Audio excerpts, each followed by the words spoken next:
If I were Emily, I wouldn't have mentioned it, or I would have been mad at her and made it about something else. But Emily clearly wanted to use it as a storyline because she's the one putting it all out there. What our source told us is that from this situation goes Katie falling out with all of the women, including Jen, who we know she was very close with, Katie being asked by production not to go on the Amsterdam trip. It was not her choice.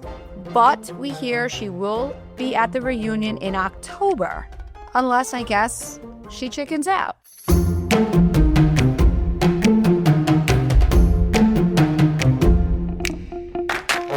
Welcome to Cocktails and Gossip, the podcast where we drink cocktails, but you better believe we're going to spill the tea. We chat reality TV, celebrity blinds, and the hottest tea from BravoandCocktails.com.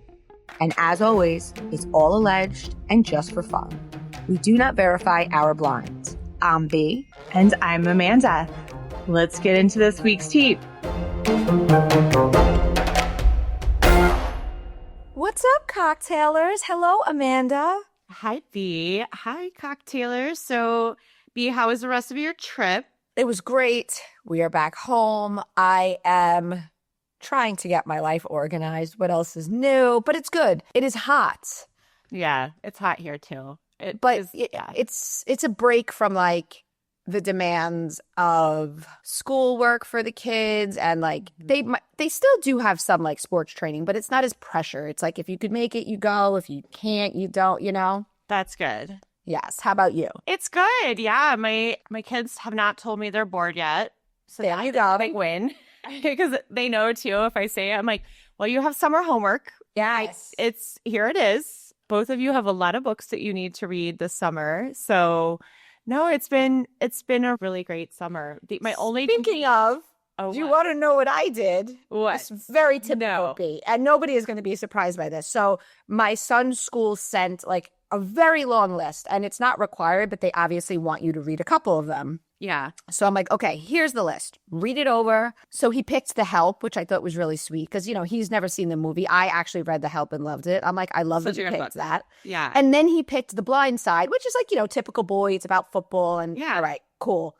Order it. Comes to the house. The Help book. The Blind Side DVD. And of course, he's like, perfect. I don't even have to read it. I'm like, this is being returned and reordered, dear. So I had to go drop it off at, you know, the UPS, and I reordered the actual book. But we were all laughing. My husband's like, of course you didn't realize you were ordering. Like, story of my life. That's so funny. I don't even know if we have a DVD player anymore. I do not. So it was a useless DVD.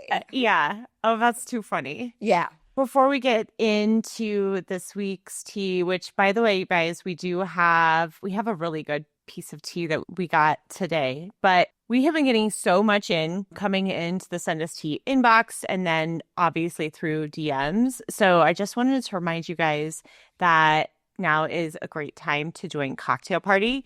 You can join for the first month for only $5 using B's code MYTREAT, MYTREAT. And the other thing that some people don't know is you can listen to all of the past bonus episodes. You can read all of the past tea, all of it. Honestly, if you want to join and just join for a month, catch up on all the stuff, and then leave, like, that's totally cool. But the other cool thing about what we do with Cocktail Party is our community. So we've been getting quite a few new people on Discord, which is such a fun place to discuss just during a show, or if an article pops up, people put it in the links. I want to try to do, you know what?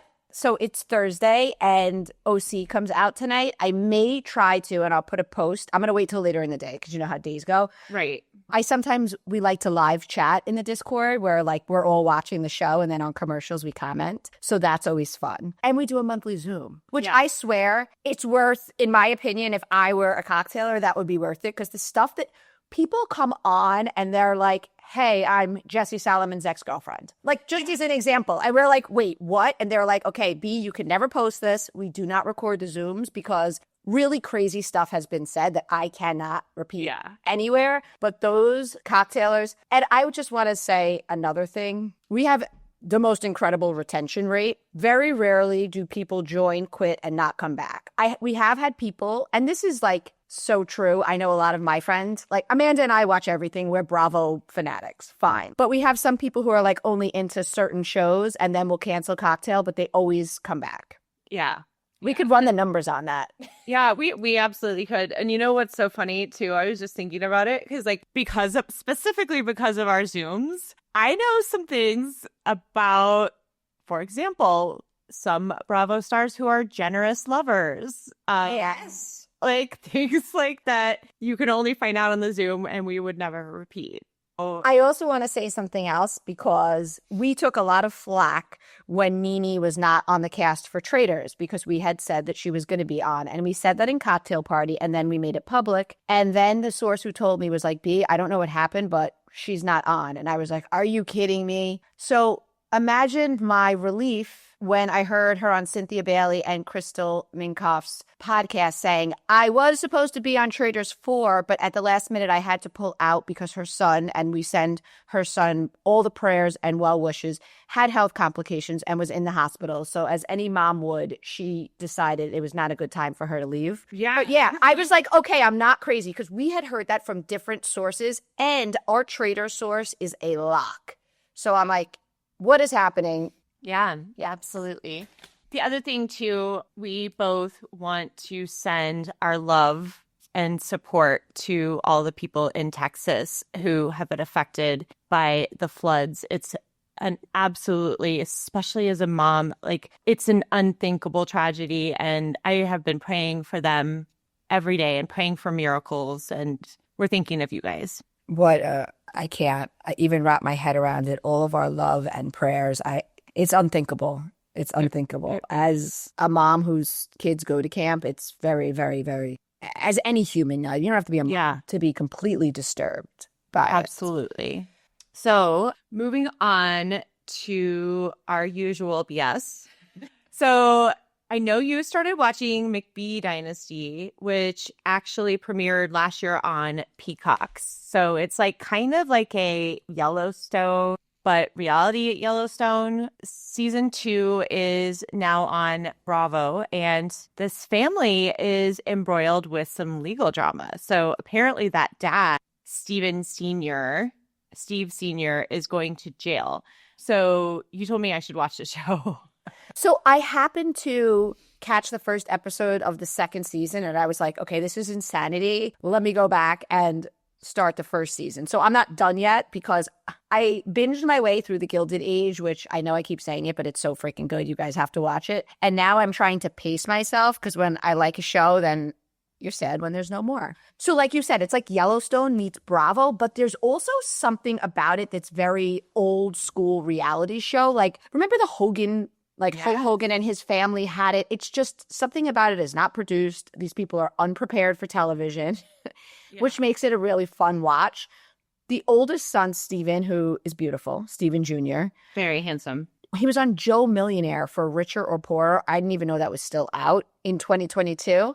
It's where he met his current girlfriend on the show. Who knows? They're boyfriend, girlfriend off on. Lots of drama. Yeah. So lots of drama. He's got 3 brothers. They all have girlfriends. All the drama between all the girlfriends. Yeah. To say nothing of the fact that his father left his mother for a woman who ended up running his business. She's like the COO. Very sharp, bright woman. She's from Russia. She brought around her friend who looks like her but 20 years younger. Well, wouldn't you know that their dad left Galina for the younger model, Masha, all behind her back. But the other weird thing about it is, even in first season, although she runs the business and lives in his house, he's very open about the fact that they're not exclusive, even though she seems to think they are. And he's got another girlfriend first season named Brooke. So the whole thing is an absolute. And then second season, Galina is telling one of the son's girlfriends, and I would never do that to a woman, but it's like you did it to their mom who he had 4 kids with. So yeah. Oh, so that was the one part I wasn't sure because I am the same. I it was funny because I also just happened to catch some of the first episode. And I was like, oh, I should go back to season 1 and start at the beginning because it was wild. But I didn't realize that Steve Sr. left his wife of 28 years for Lena. So I don't know. They haven't. Know that. His girl says, yeah. Steve's girlfriend Kala says you would never do that, but you did it with Steve. But he's also very open. I think he was like a serial cheater. So maybe Galena was the last straw for the wife. Maybe because she worked for the company. I don't know, but it's because of what Kala said. But I don't. Yeah. Well, and so Steve Sr. grew up poor, got married at 20, started buying more and more land, and then it turned into this multi-million-dollar farm and ranching operation. We know he is now divorced after a 28-year marriage, and he said he made, quote unquote, made a lot of mistakes and told himself he would never lie to a woman again. And he definitely like feels himself because he's like, well, I've told Galena, if you don't want to know the answer, don't ask, meaning, you know, don't ask me about these other women. The family also, I guess, started a bunch of car washes to kind of hedge their bets because farming is becoming so tough. So, yeah. So he also says, I do not want to be in a relationship. But like you said, Galena, the CFO of their whole company, stays over multiple times a week. And her daughter and like Steve have a relationship, which I found strange, given that Steve is seeing all these other women. And like you said, there's 4 boys. So Steven Jr., the CEO, who you just mentioned, Cole, who is expecting a baby with his girlfriend Casey on season 2, Jesse, who will be getting married to his 11-year girlfriend, Allie, on season 2. And then now Brayden, I don't think he seems to have a girlfriend season 2. But and also season 2, I don't think Dad filmed because of his legal issues. Yeah. But I know that we're going to end up meeting their mom who wasn't on season 1. Should be interesting. So I mean, the funny thing is, she looks like Galena. Like they all look alike. Oh my gosh. All the women. So although the one girl from Brooke didn't because she had dark hair. But yeah. The other 3 could be interchangeable, just different ages. So Steve Sr., we led with that he's got legal drama. So I read up on it. He pled guilty to multi-million-dollar crop insurance fraud in November of 2024. He admitted that he falsified documents to get over $3 million in insurance benefits in 2018. That is a Class B felony in Missouri. And as part of Steve's plea agreement, he agreed that the court will not allow parole.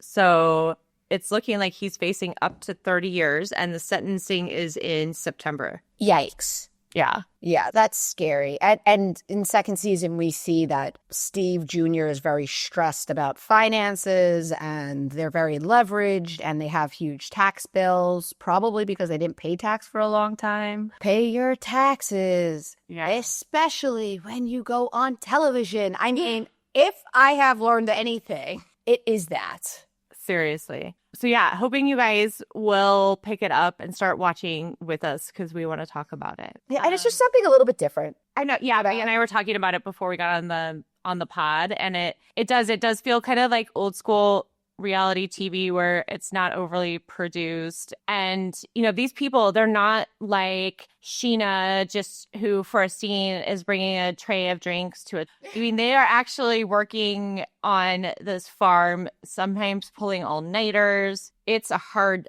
business. So I think it's kind of a breath of fresh air for Bravo. Yes. All right. So Summer House.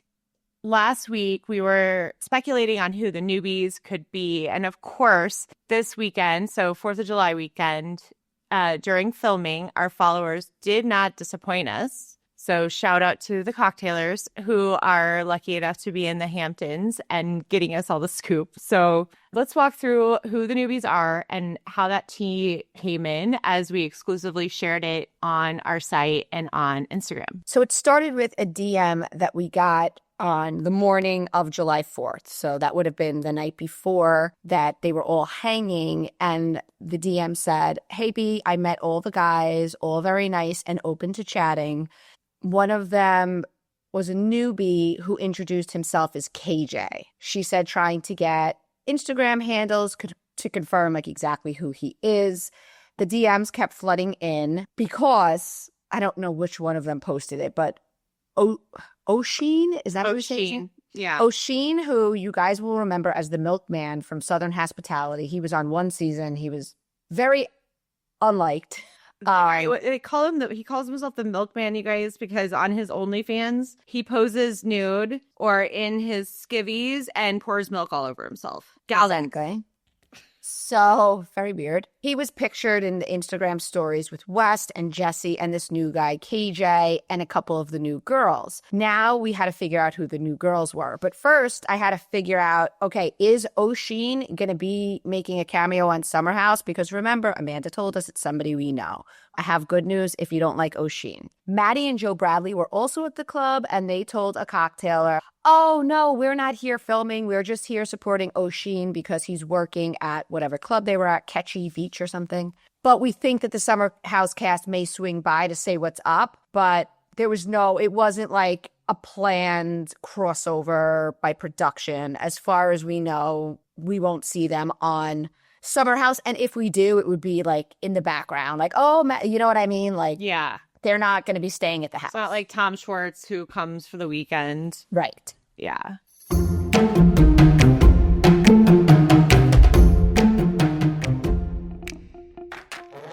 Cocktailers, I know I told you this. I know I've told all my friends this. I started taking Nutrafol in early 2024.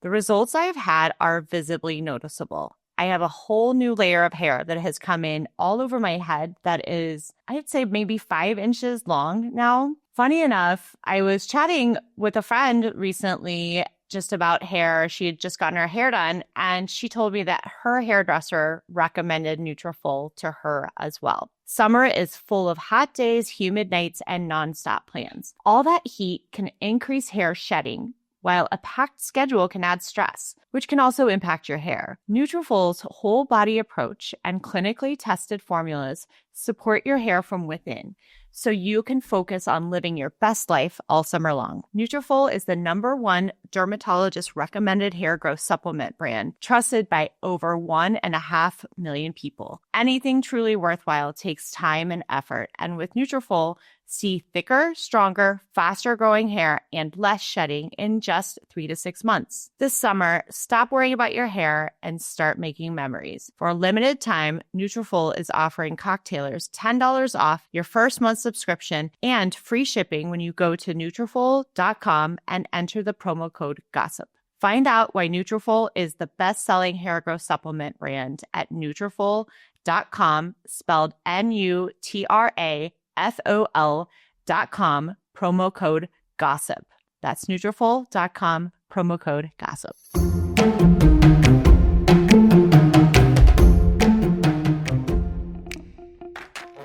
Thank God, because when seeing all those pictures, I was like, please no milkman. It just wouldn't feel right for Summer House. But in those pictures, those newbies were pictured. And because we know they're filming, we now feel okay about sharing more information about who they are. So we got this email last weekend that said Summer House newbies. The 2 boy newbies are West Wilson's friend, KJ Dillard, and Kyle Cook and Amanda Batula's friend, Ben Waddell. He was on The Australian Bachelor. The 2 new girls are Levi Seabree and Bailey Taylor. Not sure when they will be coming on the show or who they're friends with, but the 2 girl newbies are already close friends. So we suspected, and we said last week, although we went down the rabbit hole, who could this be? Because Amanda Batula said that we're going to know this person. So we're like, ooh, Brian Benny, Tom Schwartz. Ooh, imagine it's Dylan Efron. You and I both said we feel that it was a very good PR move on her part to get us all talking, make it seem like it's somebody big. I got to tell you, I don't watch Bachelor. I especially don't watch Bachelor Australian version. I never heard of Ben, and I would guess the vast majority of our followers. Have you heard of this guy? Something about him looked familiar when I saw he is a cutie. Oh, he's a model. He's a cutie. He looks a little bit like, he's 36, so he's not such a baby. He looks a little bit like Lindsay's baby daddy. Oh. Crossed with like a young Shep. Like, he's cute.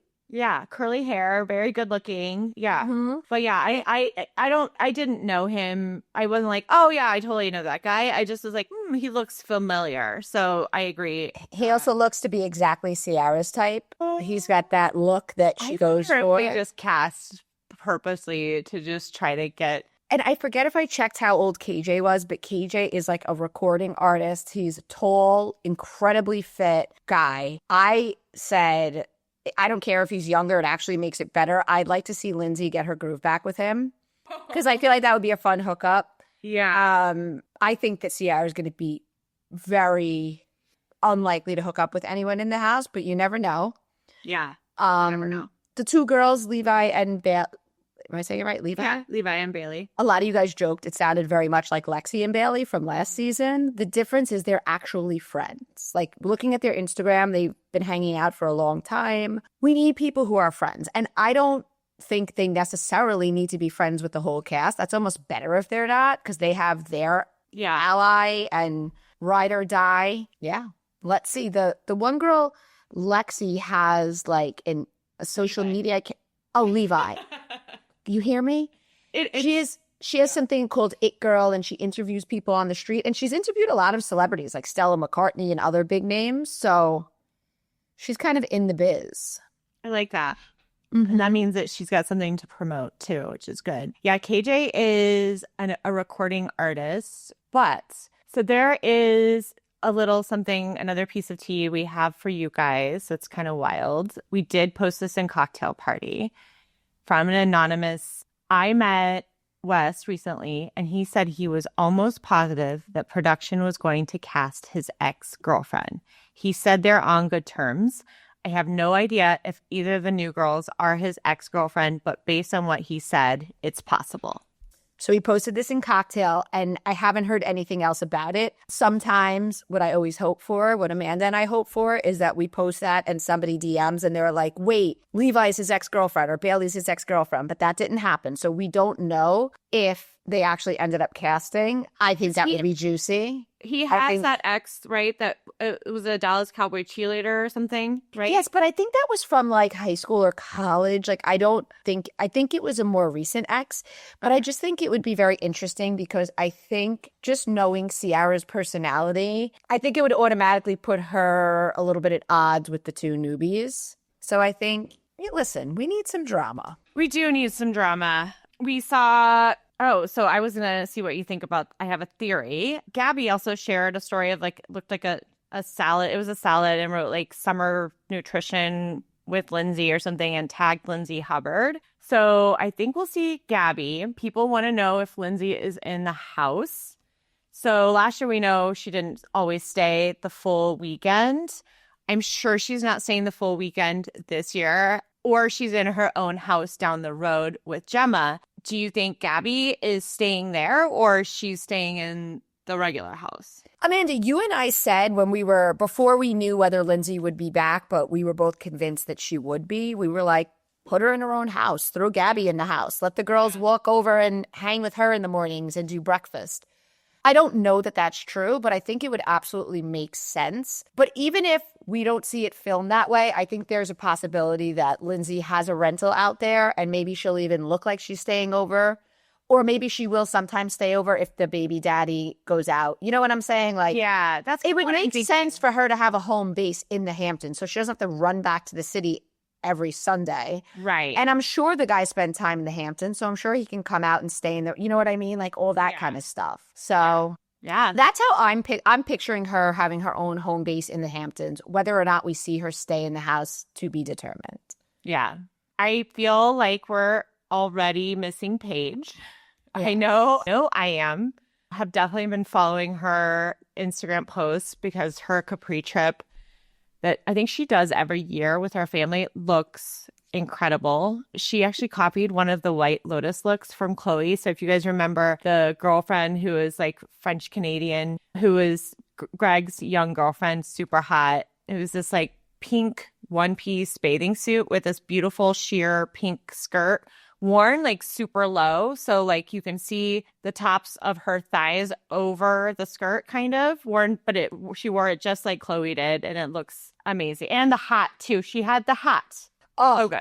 It was so good. I loved following along on her vacation as well. I love Italy. She shows the food, the fashions, the views. What she didn't show was her rumored boyfriend, Joe D'Amelio, who Dumois says she received a picture of them holding hands in Capri, but she was asked not to show it.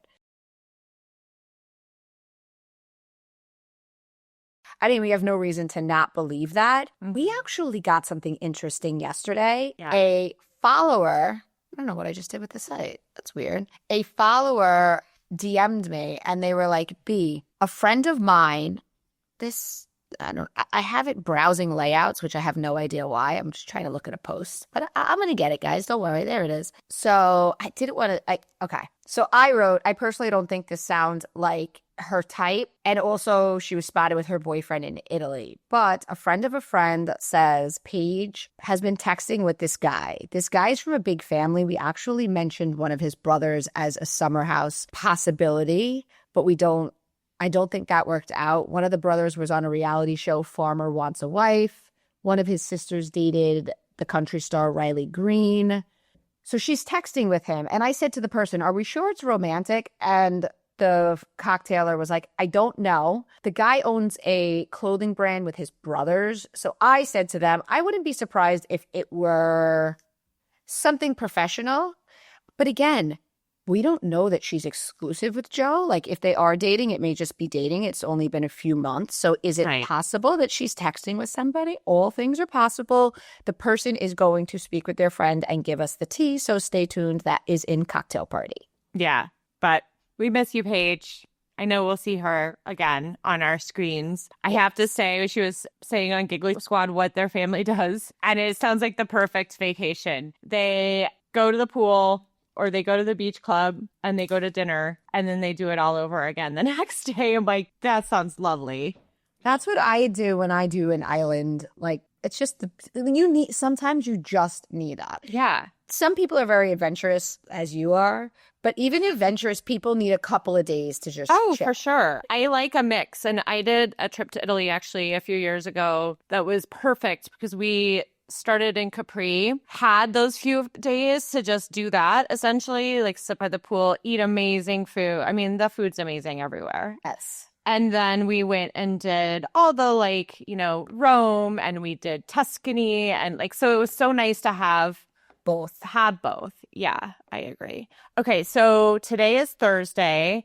Tonight is the Real Housewives of Orange County premiere, but hopefully you guys have seen the trailer too. And we do, of course, have some tea on what happens with Katie Ginella. So we learned from the clip that it has something to do with Katie contacting a podcast or Bravo bloggers. I think a podcast more than, and then I think she was in contact with Bravo account, not us. I don't have any interest in anything like that, by the way. I just give me the tea and keep it moving. Bloggers, and then somehow got in touch with the podcast. Because so she essentially encouraged the previous nanny of Emily. So you'll remember Emily's sons, according to Katie's daughter, said that Heather Dubrow was mean. And so then Katie, I guess, encouraged this nanny who corroborated that story to go on the podcast. And so we hear, was it Shannon? Is it Shannon telling her probably not the best move? And so listen, the odd part to me, if I'm Emily, is that none of us heard this podcast. This was not a thing. Obviously, very few people listened. Okay. I'm not being snarky. Yeah. What I'm saying is Emily didn't need to bring this to the camera in such detail. I knew nothing about it. None of my followers sent it to me. So Amanda, if it's under our radar and we literally seek these things out to share. You're right. That's literally we are always online. Right. Even more than me. And anything that comes up, just because we don't talk about it doesn't mean we don't know about it. But in this case, we did not know about this. So it's not like it was Heather McDonald or two T's in a pod, whatever. If I were Emily, I wouldn't have mentioned it, or I would have been mad at her and made it about something else, but Emily clearly wanted to use it as a storyline because she's the one putting it all out there. What our source told us is that from this situation goes Katie falling out with all of the women, including Jen, who we know she was very close with, Katie being asked by production not to go on the Amsterdam trip. It was not her choice, but we hear she will be at the reunion in October. Unless, I guess, she chickens out. She needs to make that check. Right. And we all know, guys, that you don't get your final payment unless you go to the reunion. Also, from the preview, I know people are kind of over the lie detector thing, but I actually really love it. And I really love it when the housewives get chances to ask each other shady questions. Like, I don't know whose voice it was, but somebody asks Heather Dubrow on the lie detector if she would rather be on the Housewives of Beverly Hills. Hysterical. So funny. I guess with Katie, I'm kind of disappointed but not surprised. You guys might remember we found a lot of interesting things about her divorce and custody before her first season started. I had a really open mind about her, despite having some doubts based on the tea that we found. I liked her at first, but I know even if it is Emily, I'm just not cool with bringing up something that two small children said on a reality TV show, whether or not it's true. Like, having them be a part of a storyline in that way, I don't like it. I also think it's very stupid because Emily is not a new housewife. Viewers of OC either like Emily, don't like Emily, feel indifferent about Emily, but having a nanny who may or may not be disgruntled go on a podcast who may or may not be looking for 15 minutes of fame and say that Emily was a mean employer doesn't change my opinion on Emily, whether I like her or not, one way. It doesn't change my opinion in any way because who the hell is this nanny? Why should I consider them credible? Like, yeah. Also, Emily is an attorney. You mean to tell me that you were the nanny and you didn't sign an NDA? Like, the whole thing seems very stupid, I guess is the word I'm looking for. I'm hoping there's more to Katie being a con artist than just this one podcast thing. I would imagine it spirals into other things, which is why all of the women fell out with her. Because if even Jen fell out with her, I'm guessing it has to be more. So yeah, I'm not very interested in having a season talking about housewives contacting bloggers. They all do it. They all try to get their narrative across, whether it's an anonymous email in our inbox, whether it's a DM from them sometimes from made-up accounts. They're all getting their narrative out there, every one of them, on every show. There ain't a one who doesn't. So. Right. I think it still looks like it's going to be a good show because don't forget, we have Tamra versus Gretchen. We have Tamra quitting the show during the New Orleans cast trip. And I don't know if you saw this, but Gina just put out a hilarious video on Instagram listing the things that she does not apologize for, including wearing the same hoodie multiple times, carrying the same purse she's like, I just don't have time to change my purse all the time. Not caring about her confessional look. I just find her very refreshing. I think she will be a bright spot this season again. Yeah, and we also see that she moves into a new home.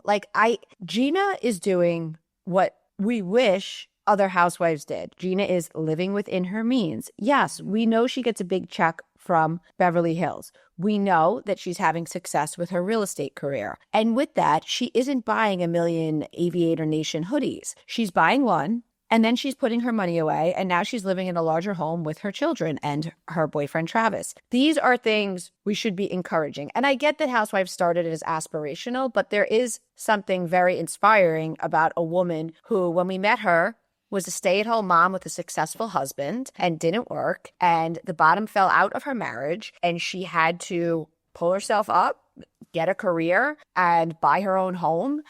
And I think that's inspiring. And yeah, she should never have to apologize for using the same bag. Yeah, I find it very refreshing. But somebody told us, a source told us that on Beverly Hills, we're hearing that it's going to be Rachel Zoe's season on Beverly Hills. So the T said she's fully at the center of the show. Dorit thought she would continue to be at the center, but Rachel is an actual star. So we can all imagine how well that's going over with Dorit. And I guess all the girls love Rachel.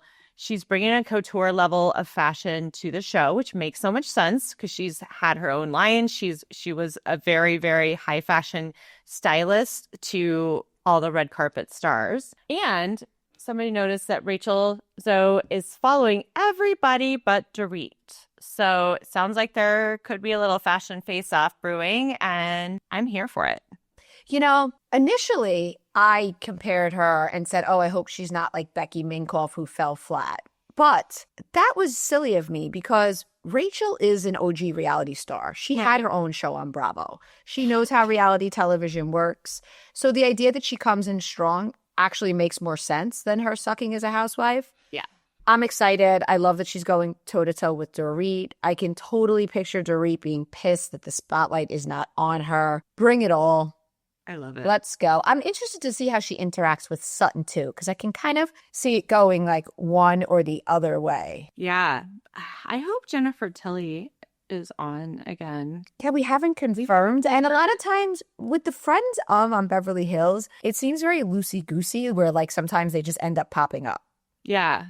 She was another bright spot from last year. But this week, we hear that Denise Richards and her husband, Aaron Pfeiffer, are divorcing. So according to People magazine, Aaron Pfeiffer has filed for divorce from his wife, Denise Richards, after 6 years of marriage. Per court documents obtained by People, Pfeiffer's listed the date of separation as July 4th and cited irreconcilable differences as the reason for their split. The actress first met Pfeiffer's at his healing center in Malibu. They began dating in June 2017 and tied the knot in September of 2018. Per the documents, Pfeiffer's requested spousal support from Richards, who is 54, and also asked to keep their assets and debts as separate property, including his power tools. Yeah, like Denise wants the power tools. That's what she's going to hang on to. Power tools. How about get your parents the fuck out of her townhouse? How about that?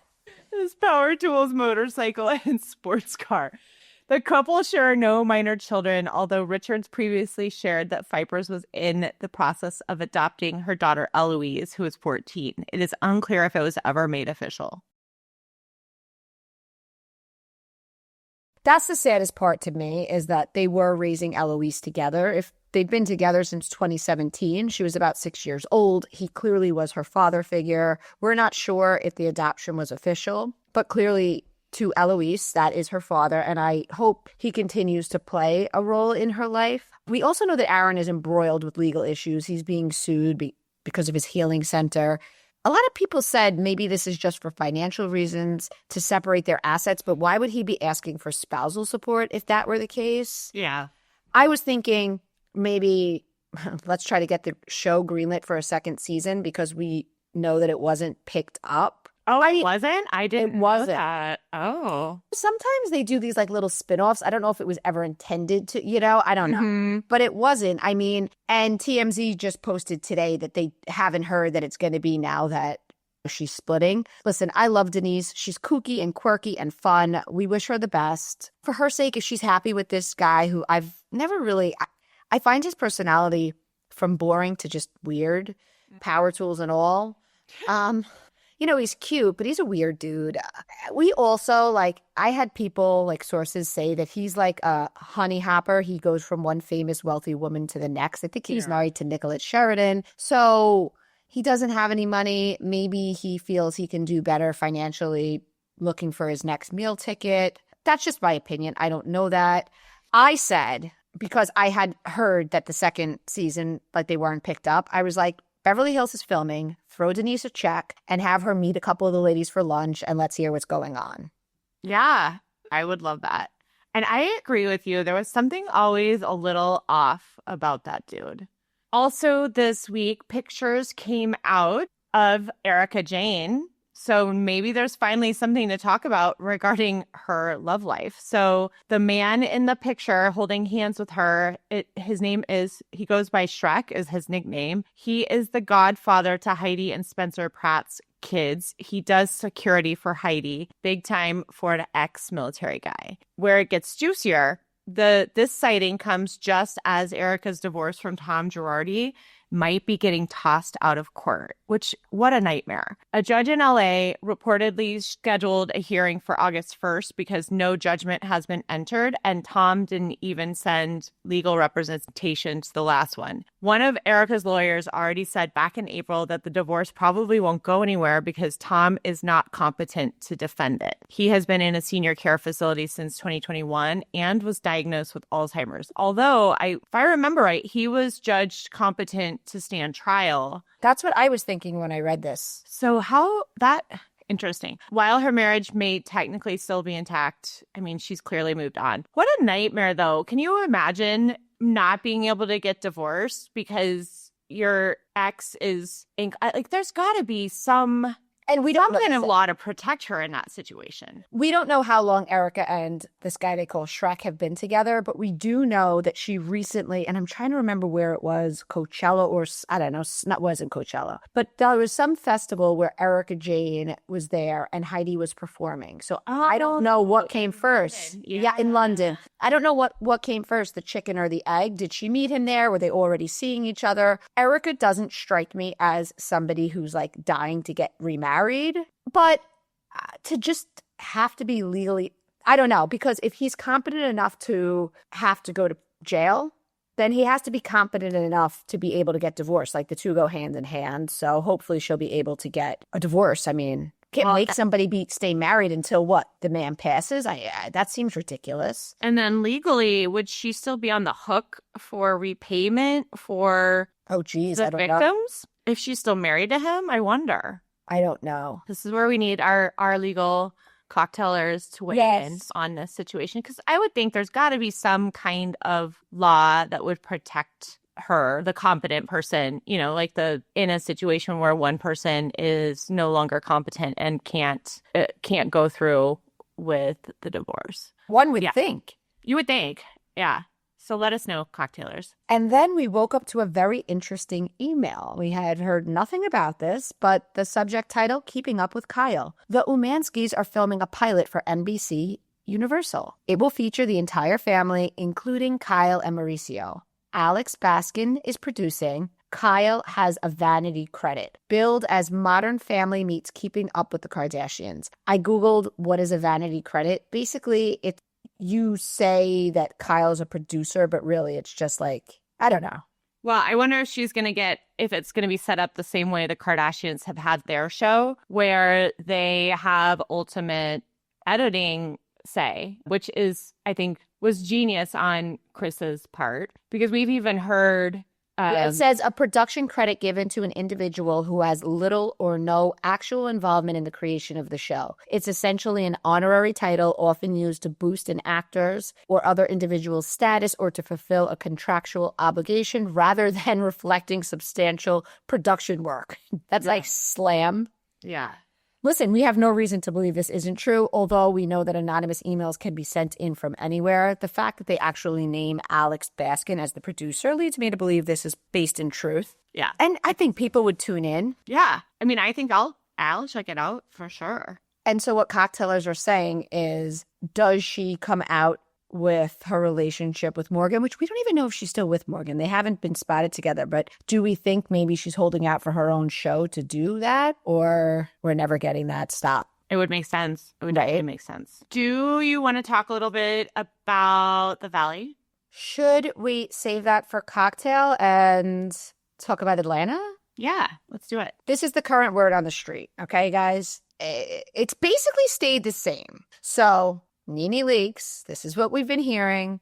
Portia, Angela Oakley, Faye Shamia. We're hearing Kenya Moore, likely a friend of, Cynthia, likely a friend of. And I had heard Kelly full-time, and Drew's name wasn't on the email. Now, the most recent thing I received said Drew and Kelly, one will be a friend of, one will be full-time. That sounds like a lot of people, because you got Nene, Portia, Angela, Phaedra, Shamia. That's 5 full-time. Yeah. And then Kenya friend of, Cynthia friend of. So Drew and Kelly would be 9 ladies total. I'm holding out hope that our original email, which didn't have Drew's name on it, is true. And I like Kelly. And I think Kelly, whether she's a friend of or full time, is not important to me. But I think that it's important that she's on the cast. Yeah. I really like Kelly too. I think Angela and Nene together, it can only be that they're going to be thick as thieves or that they can't stand each other. And either way, it would make great television. 100%. Do we feel bad that they keep just knocking Cynthia to friend of? And then, like, I felt like this season, Cynthia was a friend of, but then when everything went down, when Britt was a bust, when Kenya had to stop filming, I feel like they leaned on Cynthia so much and she really carried it and she was a great thread. And yeah, I feel as a result of that, that should earn her full-time status. And I'm going to be kind of bold here. What has Portia done that's so wonderful? I also hear she's going to be on Love Hotel too. And we know she has that overarching NBC Universal contract. So she's making big money from NBC Universal. So they're going to throw her on these different shows. But like, what has Phaedra done more so than what Cynthia's done? I don't know. Phaedra brings the funny, shady takes. She comes up with great nicknames. Honestly, I like having her on. I do. But do you think she's worth more than Cynthia? I think Cynthia actually really excels in the friend of role, and maybe she likes it that way. She doesn't want to get into the drama too much. I do feel she never really was 100% comfortable with the drama, so maybe you're right. I don't know. I get the feeling because then she can still have the flexibility as a friend of to do all the other stuff that she does. She's so great, by the way, on the 2T's podcast. I really like her. Dolores is great on it too. Yeah.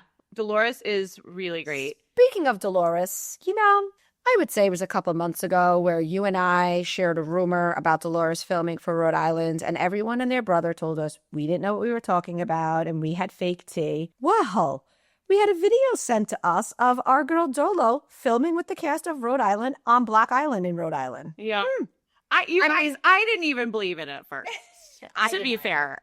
I didn't either. But then, okay, I didn't, but then I started to because it made sense when they were saying that her soon-to-be daughter-in-law is friends with the injector who's on the show. I keep getting pictures of the Rhode Island women filming together, but it's kind of like we don't know them yet. Yeah. Are you with me on that? Like when you don't know somebody yet. It's interesting. We have to post it because then we go back to it and right. That's true. We can, so we have to share it, but we don't know them yet. I'm just dying to find out more about which one is the one that's in the throuple. I'm also dying to find out, like, there's a lot of connections to the mafia, which like brings the mob wives into it, and it's a terrible stereotype, but it's also, there's a reason why we all watch The Godfather and Goodfellas and all those movies, because it's the same reason a lot of women love true crime. Speaking of friends out, what were you going to say? I was just going to say, speaking of thruples, are you watching And Just Like That? I am. Why? Did I miss a thruple? So I'm not caught up. It's so bad. Is AI writing the script? I caught up, I want to say all up until like maybe the last episode last weekend, and I don't hate it. What I'm not loving is like, I think they're drawing the storylines out much longer, whereas on the original Sex and the City, it was kind of great because like each hour had its own little story, and then it also had part of the longer story, right? Like Carrie and Big, but then Miranda was dating the guy who had to shower every time after sex. Like, you know what I mean? Like, and it was just like there were like little vignettes, but then there were longer stories, and that is happening to a certain extent. But Charlotte's daughter, the older daughter, is dating a guy. Oh, right. Who is also dating a guy. So he has a boyfriend and a girlfriend. And this is Charlotte's daughter, who is presumably 17 or 18 because she's starting to get ready to apply to college. What the heck? I don't like that storyline because I don't like. How about this? Regardless, okay, of if the boyfriend has two girlfriends or one girlfriend and one boyfriend, what parent, never mind Charlotte, right? Because we know that I think she's like less buttoned up. They always like overplay that. But in any event, that's like, but what it would be like me being like with my daughter, like, oh, he has two girlfriends, but you like him? Okay. Like, it doesn't matter that one of his partners is a guy. It more matters that why. Well, because, I don't know. Exactly my point. Like Exactly my point. Polly, like what is, like you can't give something a name, and I hope I don't offend anyone. You can't give something a name and then make it okay to cheat on somebody. There are people that are bisexual. When they're in a relationship with a woman or with a man, they're expected to be with just that person unless they have an open relationship. And what 17-year-old girl wants an open relationship, particularly when it's only open on the partner's side and not theirs? It just feels, yes. Like, I'm like, it just feels like a self-worth thing. And that she's like, I'll take him even if I can't have all of him.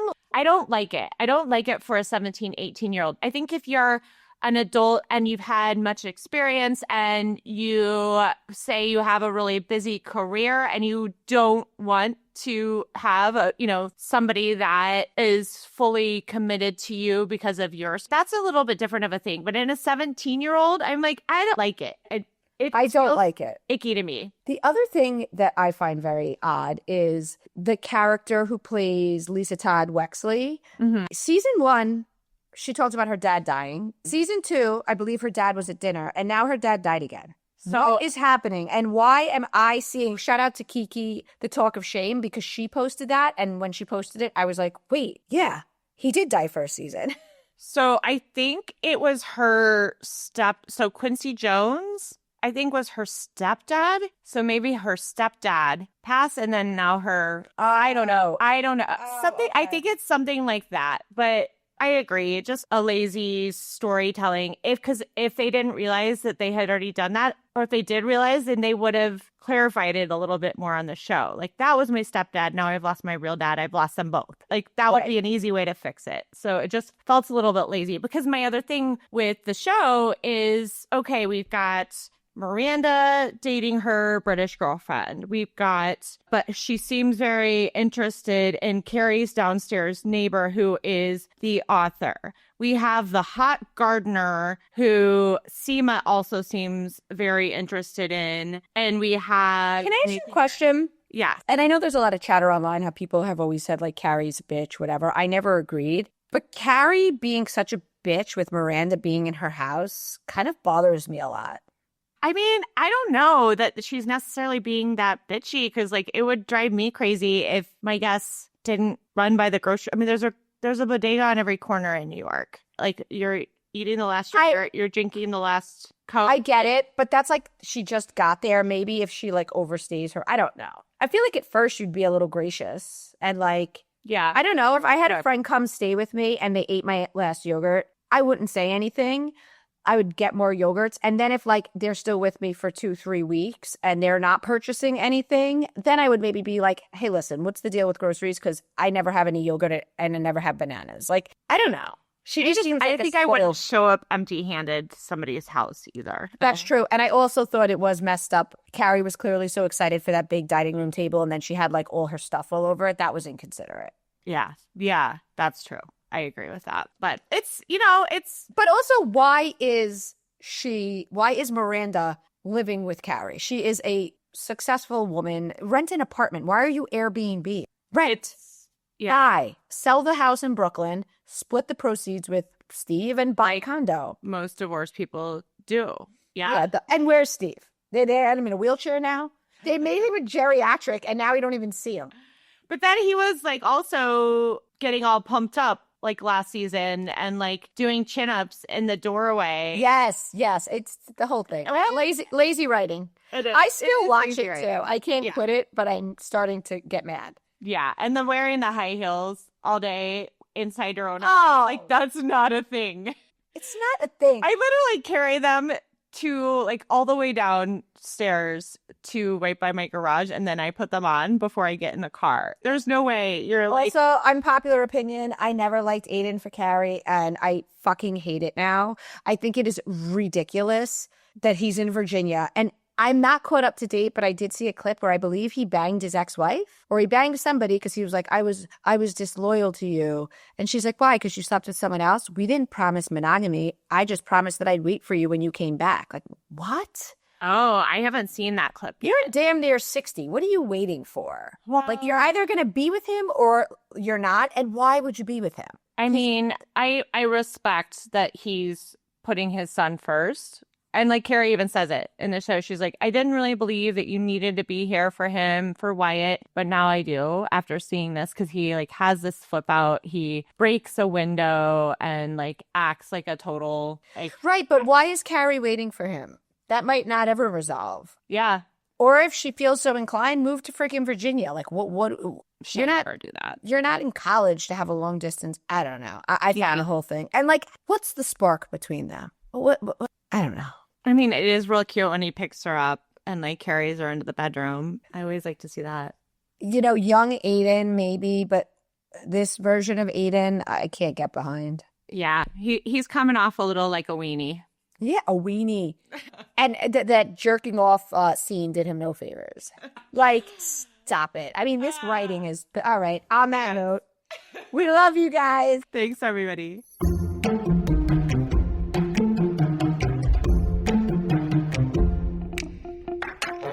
What's up, cocktailers? We want to thank you, as always, for listening to Cocktails and Gossip. Because of you, we've hit some amazing milestones, had some hilarious conversations, and have grown a truly amazing community. If you haven't already followed our podcast, hit the follow button in the top right of your Apple Podcast player, the follow button under the show logo on Spotify, or the subscribe button on Google Podcasts. We thrive on you, our audience. So make sure to tell all your gossip-loving friends about us too. And if you want to get all the tea, join our membership cocktail party by going to bravoandcocktails.com/join. Our members get access to the exclusive tea we post, the weekly podcast without ads, plus another additional bonus podcast every week. And of course, members also get to join us on our monthly live cocktail party Zoom, where we talk about the latest tea and even share tea that's just too hot to put in writing. Last, but maybe best, our members get access to the Cocktail Party Discord, where you can chat with Amanda, me, and all of the other cocktailers as well. There are always some great convos and hilarious comments happening in Discord. Thank you guys so much for listening. We appreciate you.